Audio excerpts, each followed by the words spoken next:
Kailan pa ba marirealize ng partner mo kung gaano ka kahalaga?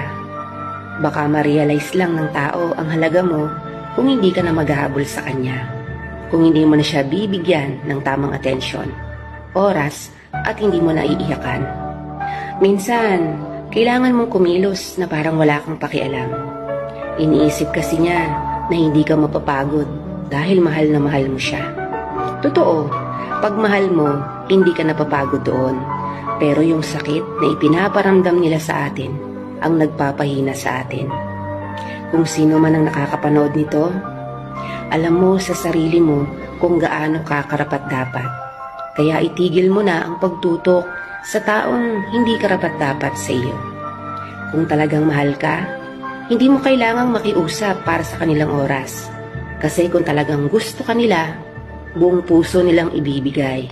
Kaya please, mahalin mo ang sarili mo higit kanino man.